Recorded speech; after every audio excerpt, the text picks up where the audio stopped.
right, everybody, welcome in, welcome in. Hopefully you enjoy this nice new design that I got going on here, the nice little banner at the bottom there.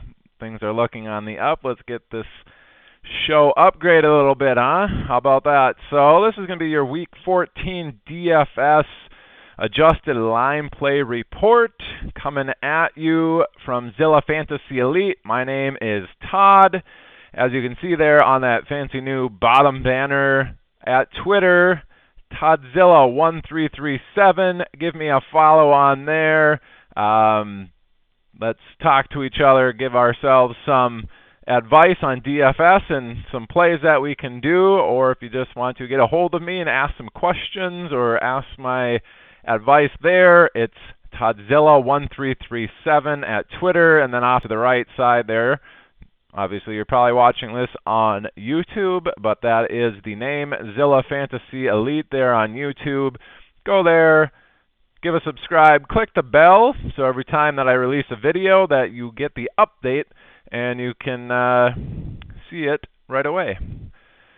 Right now we're in Week 14 of DFS. We got 3 more weeks after this, actually 15, 16, 17 of the NFL season before we hit the playoffs. So I might go into the playoffs depending if they keep adjusting the stats for the adjusted line play report.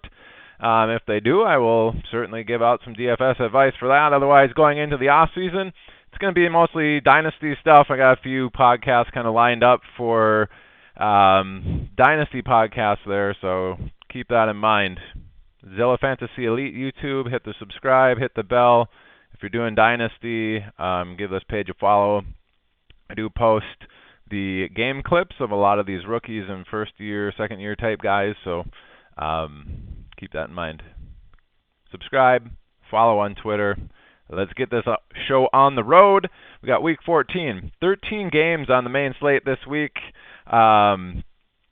We got 5 this week, actually, that are over 50 points, and we got one right at 49.5 at the moment. And the rest of them, there's 7 other ones. They're all 47.5 point totals or less from the Vegas point totals. And I'll kind of go through and give the rankings for that from the Vegas. I usually put whether they're being bid up or down. It was kind of a weird week where a lot of these games started out in like the mid-40s that ended up just getting bid up. Like the Minnesota Tampa Bay game started out like 46.5 points, and now it's bid up to the second highest on the slate, I believe, at 52.5 points. So I don't know, it went up 8 in the matter of this week from when the numbers originally came out. So a lot of them have been bid up, and that's kind of why I didn't provide that for this particular show. But I also wanted to go over a little bit what happened in Week 13, you guys. Man, this adjusted line play report, as I said, it correlates very well to the DFS output, and I just kind of want to go over the Week 13 stuff. 5 of the top 7 overall point getters in Week 13 I had mentioned on the Week 13 DFS podcast. So we had Waller at number 1, Derek Carr number 2. Both of those suggested last week. New England came in at 3rd. New England defense actually came in at 3rd in overall points with 31. Did not suggest them. But 4th, we had that person, Corey Davis. They were suggested that Tennessee-Cleveland game. Suggested get a lot of those pieces in there. Number 5 was Devontae Adams. I had him in some lineups, but did not specifically mention him in the DFS show as like a guy that you're going to want to grab no matter what.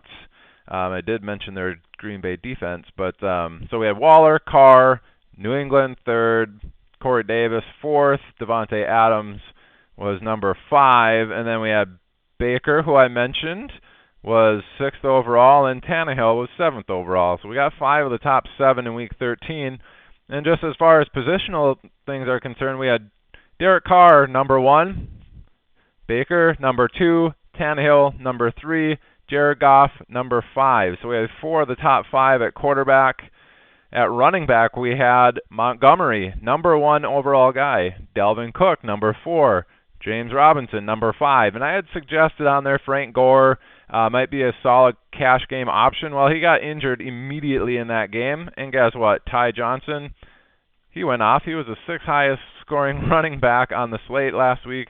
And the other backup that's after him also had a pretty solid game. Few rush attempts, but 74 yards on the ground. So process was good. It's just Gore got hurt. Now, wide receiver, we had a bunch there too. Corey Davis, number 1 overall wide receiver. Justin Jefferson was the number 3 receiver on the week. Marvin Jones, who I suggested in the Detroit game as a low A-dot target for Stafford, was number 4. Rashard Higgins from Cleveland. Remember, in that Tennessee-Cleveland game, I said, get a lot of those pieces. It's going to be a high-scoring game. You can stack it. Rashard Higgins, wide receiver number 7 on the slate. Then we had Kiki QT from Houston. I said, go get him. He was number 8 on the slate in wide receivers. Number 9 was Thielen, also suggested. Number 10, Jarvis Landry, part of that Cleveland stack that I was talking about. And number 12, Donovan Peoples-Jones, again, part of the Cleveland stack.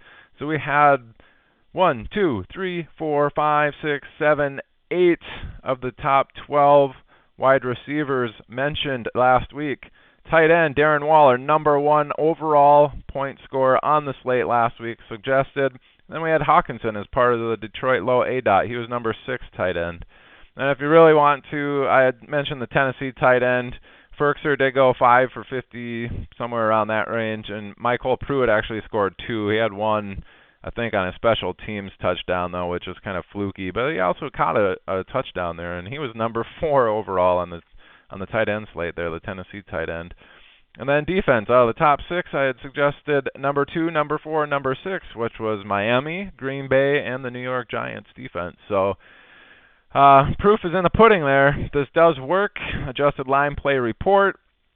And now that we're kind of a few minutes in here, let's get to the Week 14 main slate. And we have here the very first game on the slate, not New England at Rams. That's just finishing up here Thursday night. Again, I'm recording Thursday night. I got holiday shopping that I got to do and gift wrapping and stuff. So I'm going to get this out.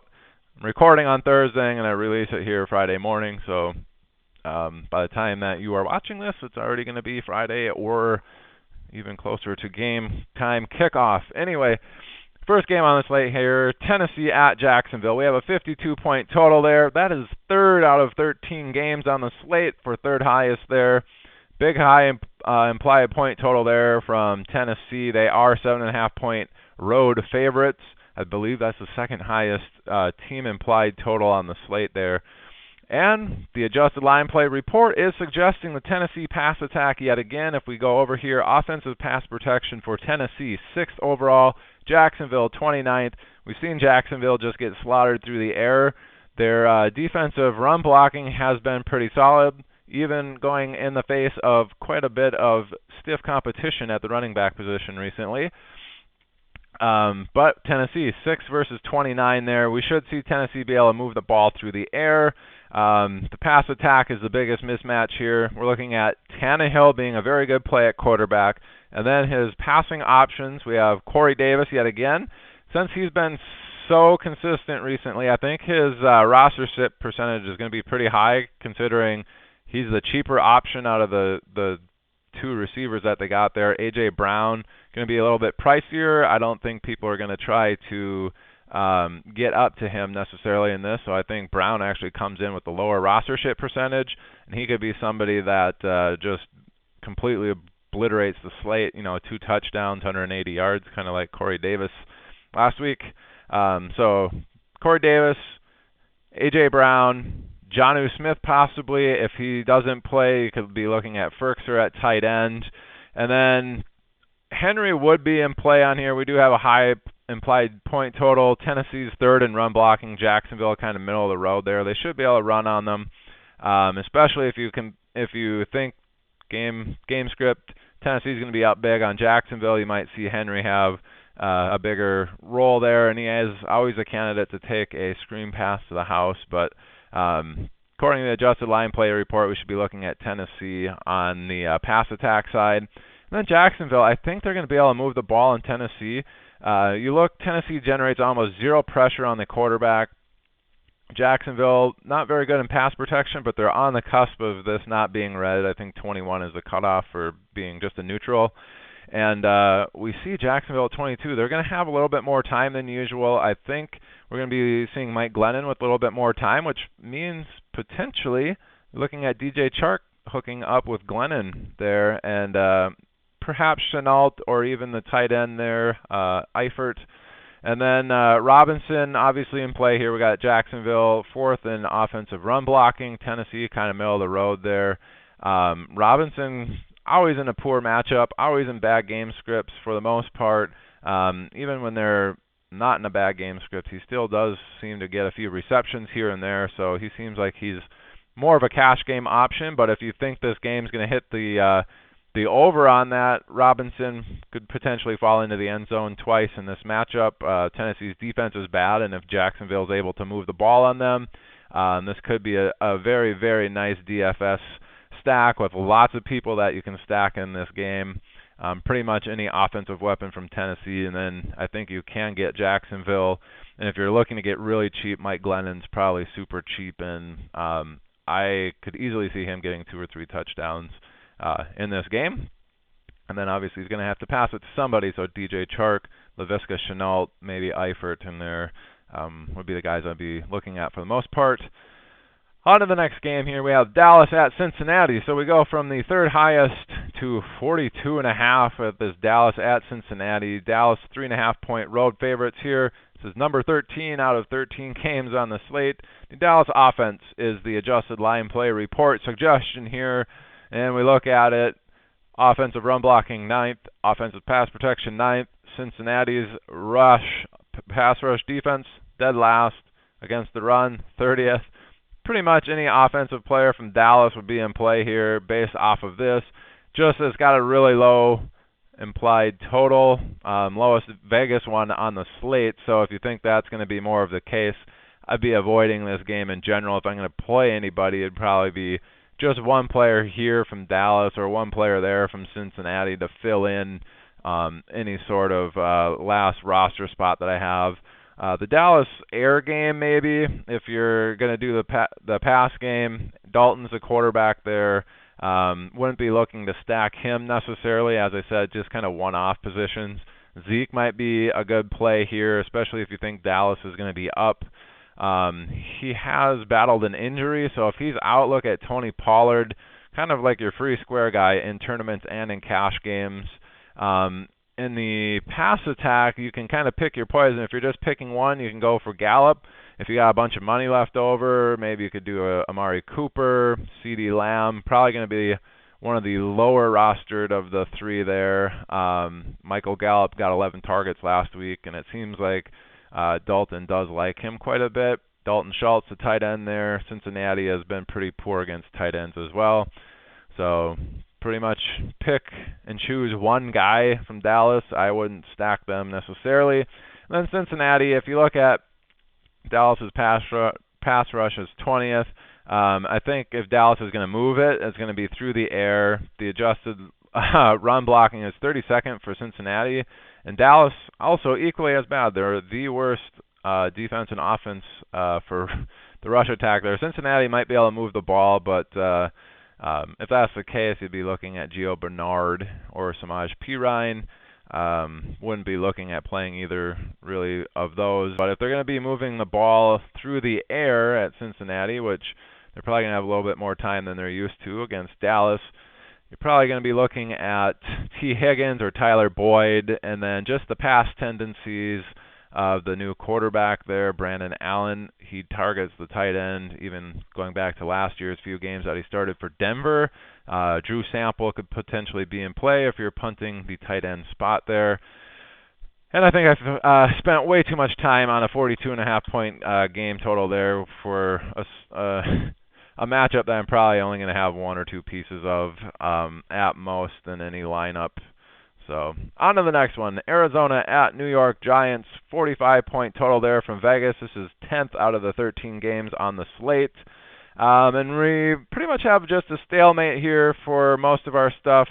Basically, New York Giants run blocking is bad compared to the Arizona defense. They're middle of the road there against the run. Giants run blocking is poor. Even so, Wayne Gallman's been getting it done. Arizona's run defense has actually been pretty bad. They've been giving up quite a few points to the running backs, and running backs have been having good games against them. So the middle of the road moniker there might not kind of suit the fantasy points that they've been giving up. Either way, stalemate here. Gallman, as you might know, if this is your first time watching, anytime there's these stalemates, it's a wash, and it ends up just being the guys that you usually would expect to produce from either team are the ones that would produce in any given time. So with that being said, Gallman, even though this is the worst matchup as far as running is concerned, Gallman's been the most consistent producer there. If you think it's going to be in the air, Sterling Shepard, but kind of on the Arizona side, Kyler Murray's been a little bit down, but Drake is getting it done a little bit better than he has at the beginning of the season recently, and then DeAndre Hopkins might be in play there, but otherwise it's a pretty low point total. There's no real big suggestions here on the adjusted line play report, so unlikely I'm going to have very many options from that game in any of my lineups this week. Next game we have Houston at Chicago, 45.5 point total. This is 9th out of 13 on the slate. The adjusted line play report is suggesting the Chicago run game here, and if we look, Houston, they just get run on all the time. Their defense against the run, 31st. Chicago's run blocking, not that great. It's 20th, but they should be able to run the ball on Houston just like everybody else, which means David Montgomery would be in play here. We saw him go off last week against Detroit and look very good. And Houston's pretty much just as bad, if not worse, than Detroit, so I would expect David Montgomery to be a pretty solid play this week. And then just with the Houston offensive pass blocking and run blocking being poor, their offensive line is poor, I would expect Houston's low A-dot targets yet again to be in play.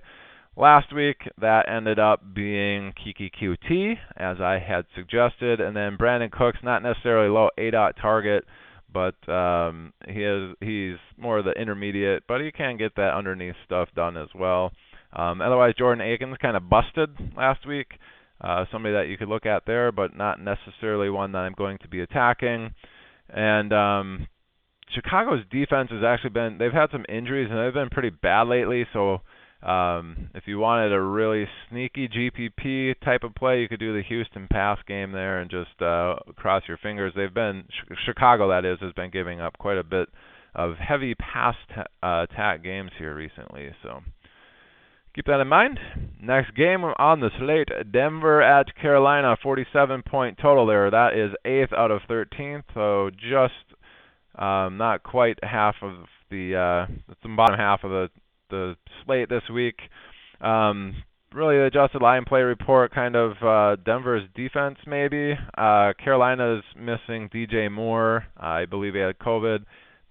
Samuel probably is not practicing this week, even if he does play. He's going to miss a lot of practice, so I don't know what kind of game plan they're going to be putting forth. So Denver's defense, 6th against generating a pass rush anyway. Carolina's a little bit above average there for line blocking, so Denver might be able to get after Teddy Bridgewater, but if they're missing some players, Bridgewater might not have as many people to throw the ball to. And McCaffrey sounds like he's not playing either, so it's going to be like the Mike Smith or Mike Davis show there. I just don't like this game in general, just with those injuries on the Carolina side.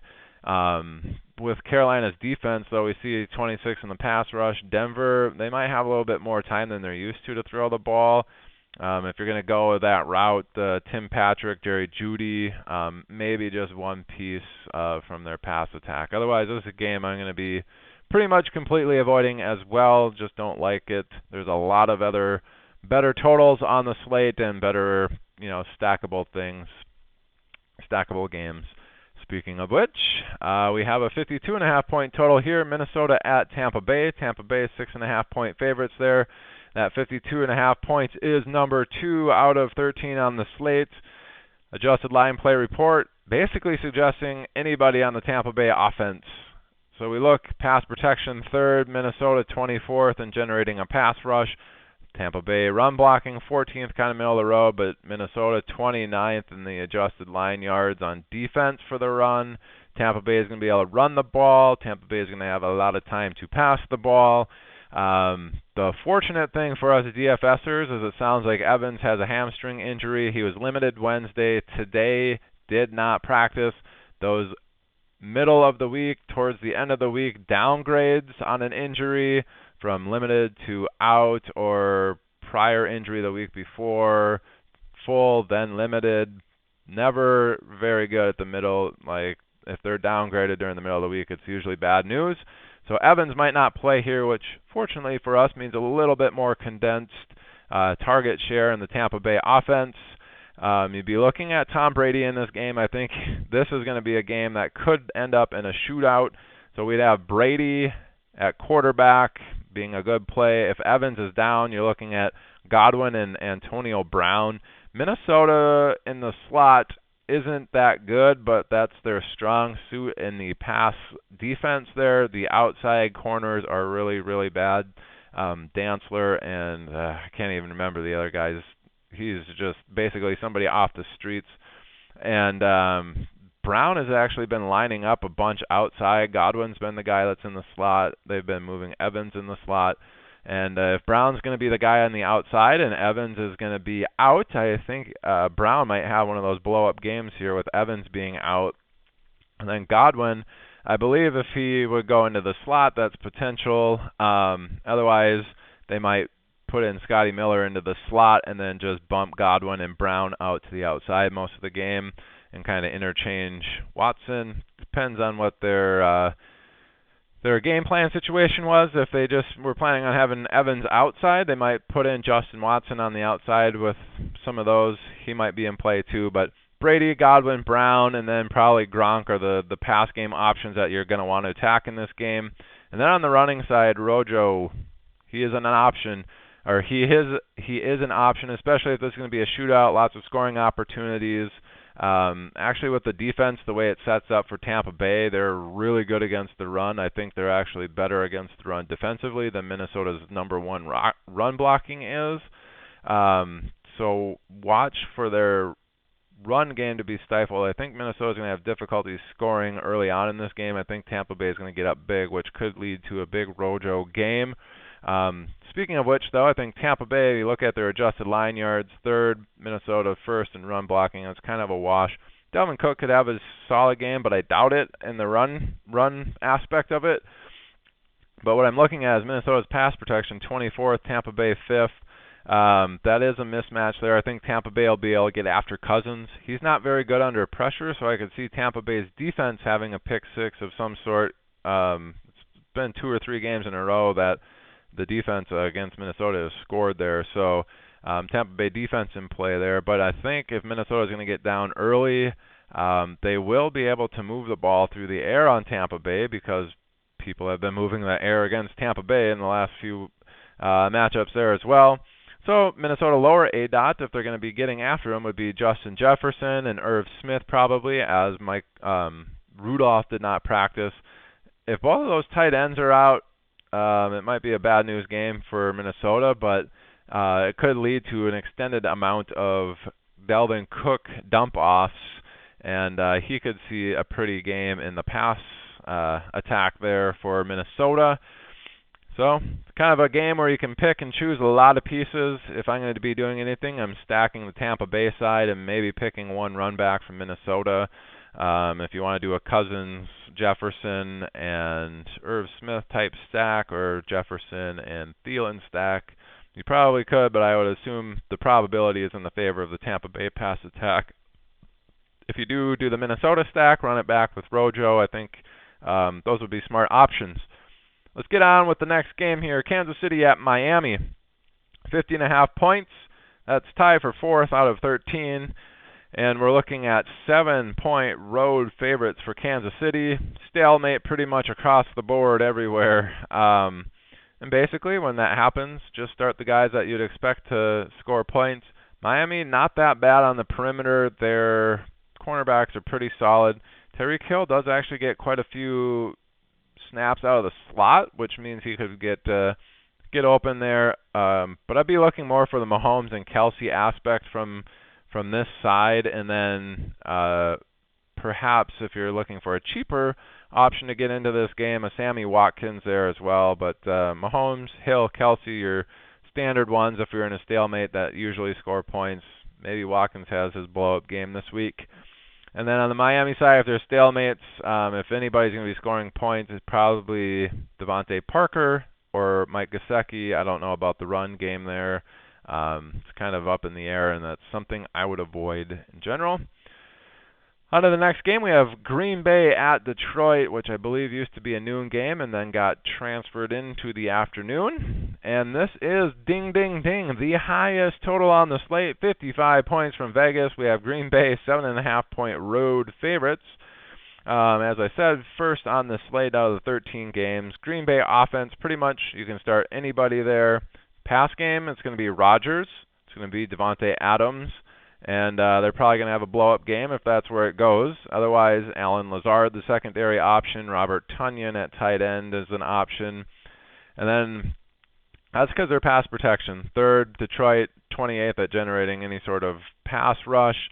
Green Bay also 8th on offensive run blocking. Detroit just gets ran all over, just like Houston, which means Aaron Jones, who also catches passes, is probably a smash play this week. And if they're going to be up huge, Detroit 7.5-point favorites. I could see Jamal Williams actually, if this is like a 35 rip or 35-10 game at half or something, I could see Jamal Williams getting an extended run and getting into the end zone once or twice. Unlikely, but I could see him having a solid week this week as well. And then Green Bay defense would also be in play. We have their pass rush 8th. Detroit's pass protection is 25th. And I think they should be able to get after Detroit, especially if they're up. They can pin their ears back and maybe force a few turnovers there. Green Bay's defense on the run is not very good, though, and if that's the case, I think Detroit's run game could be successful. If Swift comes back, he would be the one play that I'd want. Otherwise, I'm not going to start Peterson or Kerryon Johnson if Swift is out.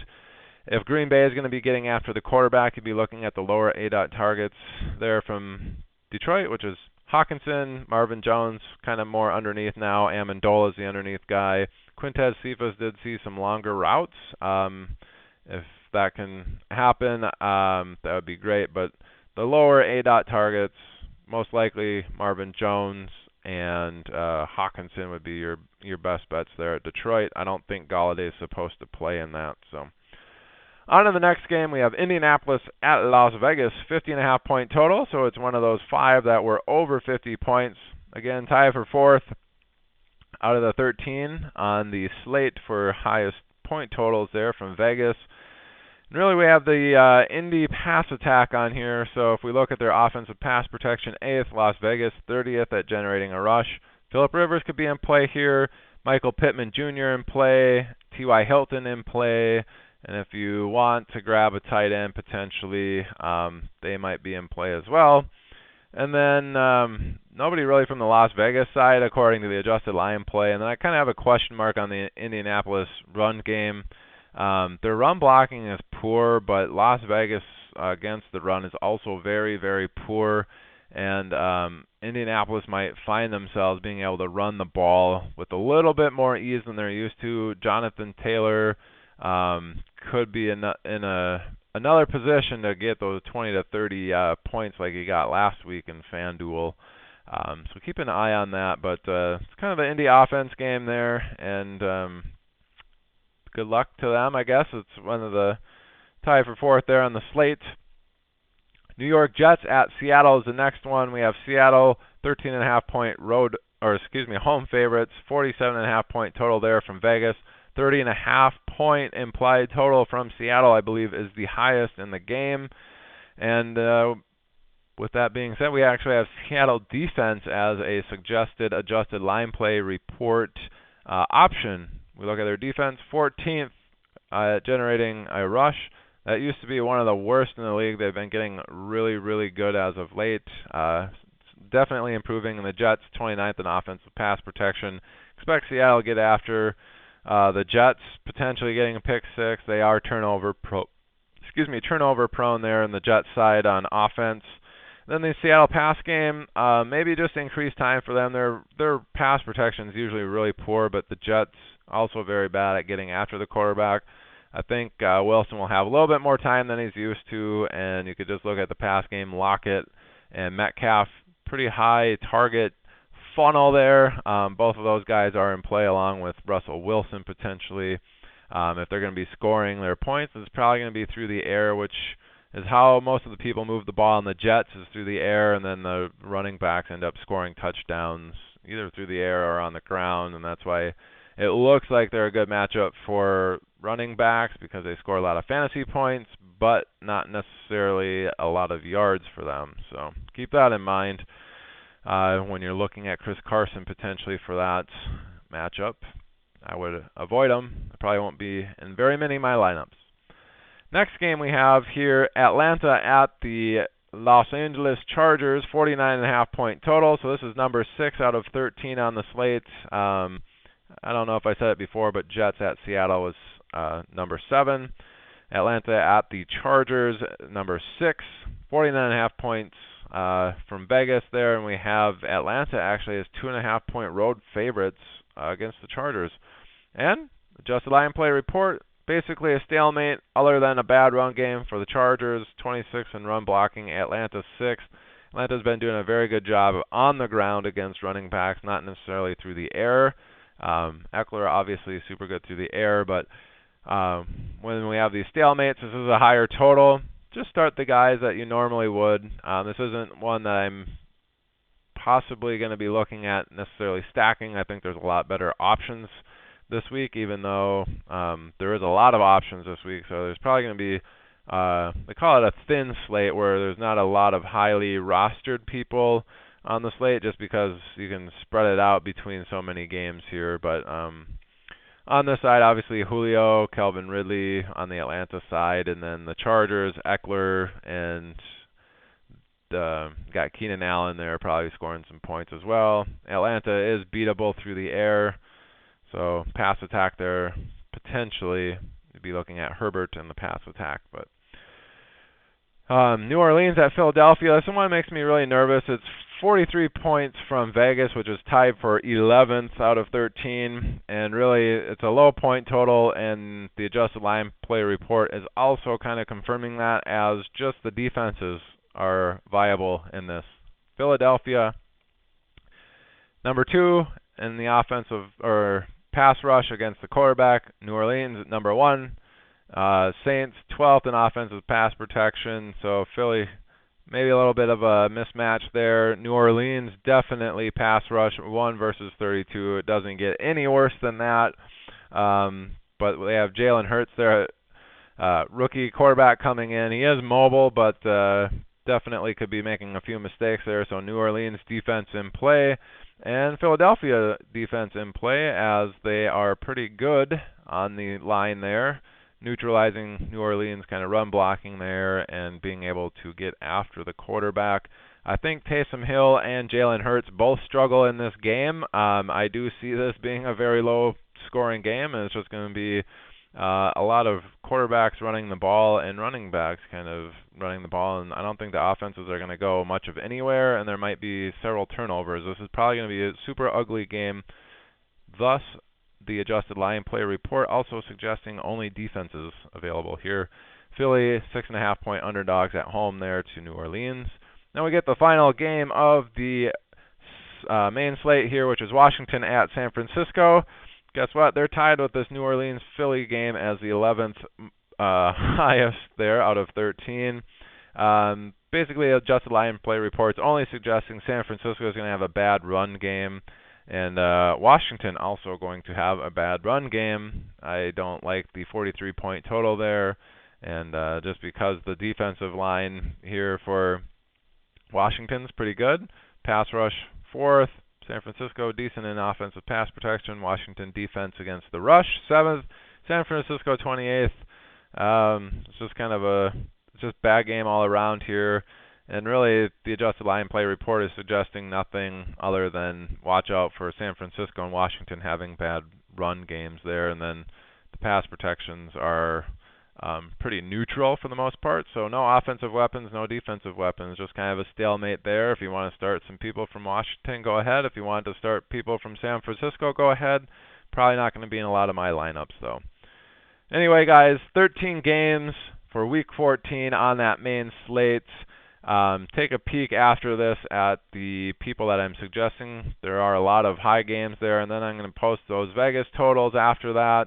Again, we have 5 that are over 50 points. Let's just go over those really quick. Green Bay at Detroit, number 1 with 55. Minnesota at Tampa Bay, number 2 with 52.5. Tennessee and at Jacksonville, a 52-point total there. They are number 3. Number 4, Kansas City at Miami, 50.5. Indy at Las Vegas, also 50.5. So they're tied at 4. And then after that, it's Atlanta at the Chargers, 6th at 49.5. And then it's a 2-point drop-off after that for the Jets and Seattle, which Seattle has the highest implied point total on the slate. So that's going to be it for this Week 14, guys. As you can see very beautifully on the bottom there, follow me on Twitter at Todzilla1337, and then YouTube, where you're probably watching this. Click the subscribe button and give the bell a little jingle there so you get all the videos when they drop. I do appreciate it. Certainly send me any comments on the videos. I'm very interactive on there and looking for ways that I can improve the channel. And moving forward after the season ends, we'll look forward to some Dynasty content coming on here. Again, guys, thank you very much. I'm Todzilla1337 on Twitter. My name's Todd for Zilla Fantasy Elite. Thanks for watching, guys. Let's go win some money together. Bye.